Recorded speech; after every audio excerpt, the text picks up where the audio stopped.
L'objectif du projet, c'était de faire une représentation visuelle de l'apparence et de l'essence de Fantine.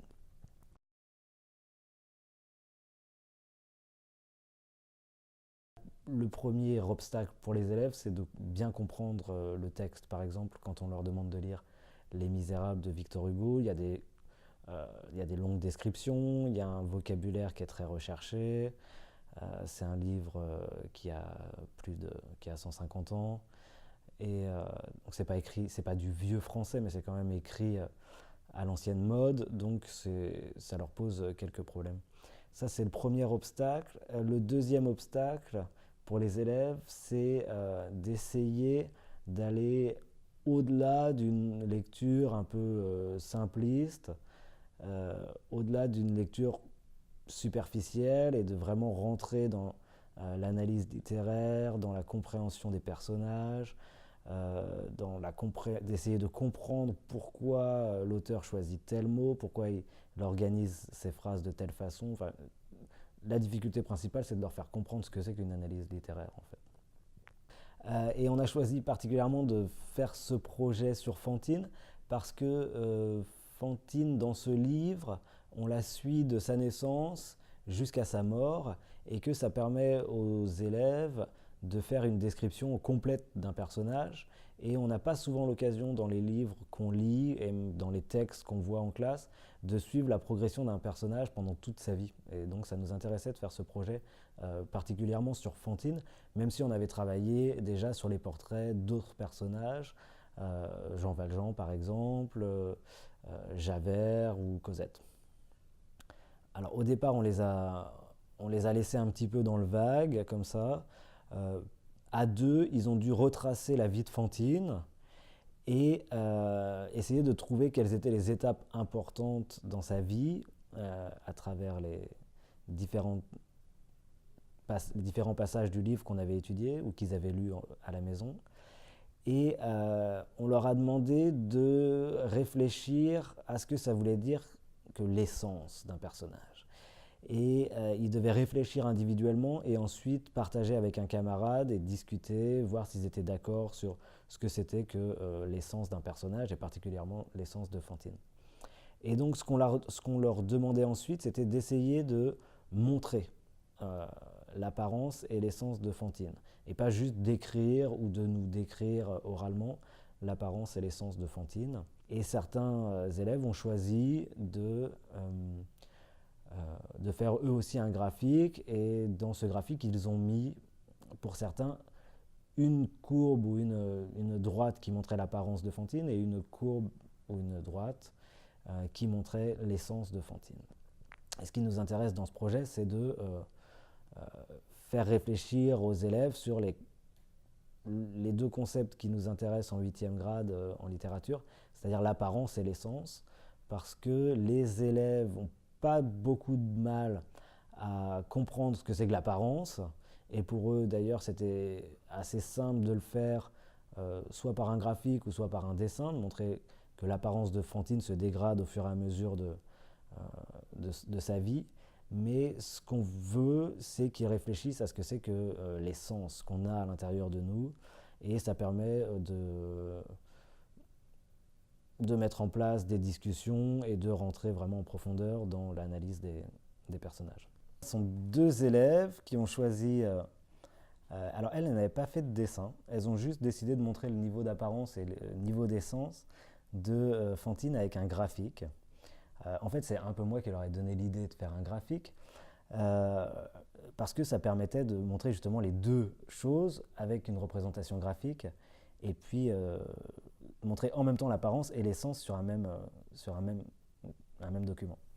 Donc là, on voit qu'elles ont choisi de mettre en ordonnée le niveau d'apparence et d'essence. Alors elles ont eu un peu de mal parce que c'est difficile de quantifier. On voit, il n'y a pas de quantification, on ne peut pas dire une bonne apparence ou une bonne essence. Enfin, pour l'apparence, elles auraient pu le faire, mais pour l'essence, c'est vraiment compliqué. Par contre, en abscisse, elles ont mis tous les événements de la vie de Fantine qu'elles ont trouvés dans le livre. Et c'est assez intéressant pour nous parce que ça nous permet de savoir aussi si il y a une bonne compréhension de la lecture du livre. Alors, ce qu'elles ont fait ici, et donc on voit qu'elles ont choisi, donc elles ont mis une légende avec l'apparence, elles ont choisi une ligne pour l'apparence et une ligne avec des petites... non, c'est l'inverse. Elles ont choisi une ligne droite avec l'essence et une ligne avec des petites croix pour l'apparence. Et alors, elles font commencer les deux droites à zéro. C'est assez étonnant qu'elles commencent à zéro. Ça veut dire qu'on n'a pas d'apparence ou pas d'essence à la naissance. Donc, elles auraient pu choisir de commencer ailleurs, mais ça leur posait problème aussi. Donc, on voit qu'elles-mêmes, elles ont dû se poser des questions. Elles ont décidé de choisir de partir à zéro.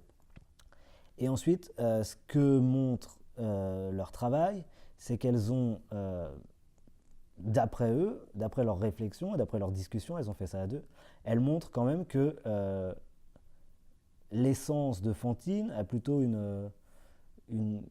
va plutôt vers le haut, ça monte, donc elle est apparemment meilleure. Je ne sais pas comment elles l'ont expliqué, elles, je ne me souviens plus exactement, mais elle se sentirait mieux, en tout cas, au fur et à mesure de son évolution, alors que son apparence, elle fait vraiment une courbe, elle monte d'abord jusqu'à un épisode important qui est le retour de Fantine à Montreuil-sur-Mer, dans sa ville d'origine, et à partir de là, c'est vraiment la déchéance de Fantine, et jusqu'à sa mort, en fait, son apparence se dégrade vraiment en flèche et en ligne droite. Ici, elles n'ont pas pu vraiment l'expliquer à ce moment où ça croise, mais ici, elles ont vraiment réussi à l'expliquer, et c'est assez intéressant, parce que ça montre vraiment une rupture dans la vie de Fantine, où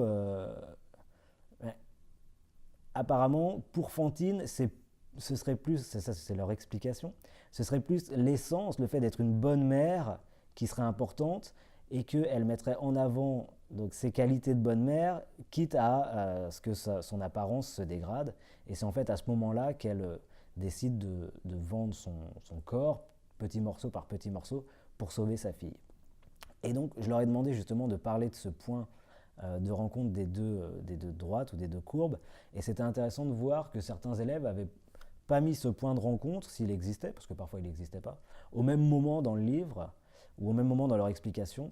Et donc, ça nous permettait aussi de discuter de ça. Pour l'évaluation de ce projet, il y avait plusieurs choses. D'abord, leur capacité à travailler en groupe et les discussions qu'ils avaient eues avec leurs camarades, si ça avait permis de ressortir des choses qu'eux-mêmes n'avaient pas forcément trouvées. Il y avait la partie donc du rendu écrit, de cette représentation graphique ou de ces représentations visuelles. Et il y avait une troisième partie orale puisqu'ils devaient expliquer leur travail et leurs réflexions aux camarades. Ce que je changerais peut-être si je refaisais cette activité l'année prochaine ou si je la refaisais cette année avec un autre personnage qu'on va croiser dans le livre, c'est peut-être que j'imposerais aux élèves de faire un graphique, parce que là je ne l'ai pas imposé, j'ai montré moi ce que j'avais fait, ce qu'on pouvait faire par exemple, et j'ai montré qu'un graphique ça pouvait être intéressant, mais c'est vrai que les élèves qui ont choisi de ne pas faire un graphique ont fait un travail qui était moins subtil ou moins profond que ceux qui avaient finalement choisi de faire un graphique. Donc peut-être que si je devais refaire ce type d'activité, j'imposerais aux élèves de faire un graphique.